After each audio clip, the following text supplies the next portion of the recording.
Maharashtra today 24 news सत्य परिस्थितीचा सविस्तर आढावा।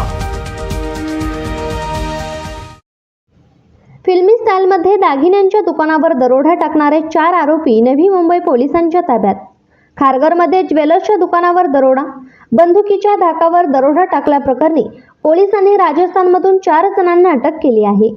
या आरोपींकडून पोलिसांनी लुटलेले दागिने, 2 पिस्तूल, 3 जिवंत काडतुसे आणि इतर 7.5 लाख रुपयांचा मुद्देमाल जप्त केला आहे। अतिरिक्त पोलीस आयुक्त दीपक साकोरे यांनी शुक्रवारी खारघरच्या BM ज्वेलर्सच्या दुकानावर बंदुकीच्या धाकावर दरोडा टाकल्याचा गुन्हा खारघर पोलीस ठाण्यात रात्री 10 वाजता दाखल झाला। यावेळी हेल्मेट घातलेल्या 3 जणांनी दुकानात घुसून गोळीबार केल्याचे दुकान मालकाने सांगितले। यानंतर त्यांनी बंदुकीच्या धाकावर 11,80,000 रुपयांचे सोन्याचे दागिने लुटले। मात्र दुकानदाराने फायर अलार्म वाजवताच सर्वजण हवेत गोळीबार करत बाहेर पडले। या प्रकरणाची दखल घेत अनेक पोलीस पथके तयार करण्यात आली। या पथकाने अनेक CCTV कॅमेरे शोधून आरोपींचा शोध घेतला। यानंतर गुन्हे शाखेच्या पथकाने राजस्थानमधील उदयपूर आणि गुजरातमधील सुरत येथून चोरट्यांना अटक केली। मागील महिन्यात 28 जुलै रोजी रात्री 10 वाजता खारघर या ठिकाणी असलेल्या BM ज्वेलर्स यामध्ये एंट्री करून 11.5 लाखाच्या आसपासचा मुद्देमाल आरोपींनी बंदुकीचा दाग दाखवून लुटून नेला होता। त्याबद्दल आपण 29 तारखेला पहाटे 3 वाजता खारघर या ठिकाणी गुन्हा दाखल आहे, रॉबरी विथ फायर आर्म्स। त्यामध्ये local police station, DB staff, आमचे युनिट 3 सेंट्रल युनिट सगळं सायमल्टेनियस तपास करत होते।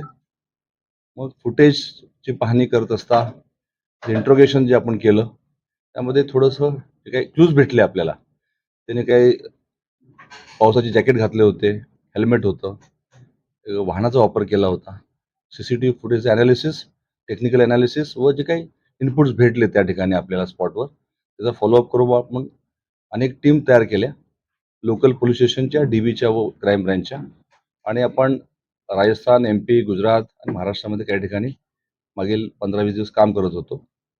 त्यानंतर काही स्पेसिफिक जेव्हा इनपुट्स भेटले त्याच्या आधारे आपण 4 आरोपी राजस्थान या ठिकाणातून ताब्यात घेतलेले आहेत आणि त्यांच्याकडून आपण आज मुद्देमाल होता मुंबई या ठिकाणाहून पूर्ण मुद्देमाल व वापरलेलं वाहन आणि फायर आर्म्स पण जप्त केलेले आहेत।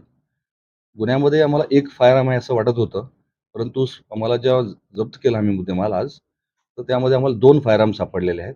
मग आज आपण 2 फायर आर्म्स, 2 मॅगझिन आणि 3 काडतुसं आणि संपूर्ण मुद्देमाल हस्तगत केलेला आहे। 4 आरोपींना आपण अटक केलेला आहे आणि बाकी आता इंट्रोगेशन पुढील तपास चालू आहे, ज्यामध्ये डेकोरेटिव्ह सेक्शन लागणार का, कारण असं आम्हाला पूर्वी वाटत होतं की याच्यामध्ये कोणी स्थानिक सहभागी असायला हवा। अजून पूर्ण तपास झालेला नाही आहे, परंतु यातले 2 आरोपी जे आहेत यापूर्वी या ठिकाणी खारघरला या ठिकाणी येऊन ते पाहणी टेळणी करून गेले होते आणि त्यांनीच हे प्लॅन केलेलं आहे। या चौघांपैकी 2घांचं रेकॉर्ड सापडतंय आपल्याला राजस्थान या ठिकाणचं, पण ते नार्कोटिक्सचं एक आहे आणि एक्साईजची गुन्हा त्यांच्यावर दाखल आहे, प्रोहिबिशनचा, परंतु प्रॉपर्टी किंवा बॉडी ऑफेन्सचा यांच्यावर कुठले गुन्हे दाखल नाही आहेत असं रेकॉर्ड पाहता आज दिसून येत आहे। पुढील तपास करीत आहे। आजच महाराष्ट्र टुडे 24 न्यूजला सबस्क्राईब करा आणि सत्य परिस्थितीचा सविस्तर आढावा पहा।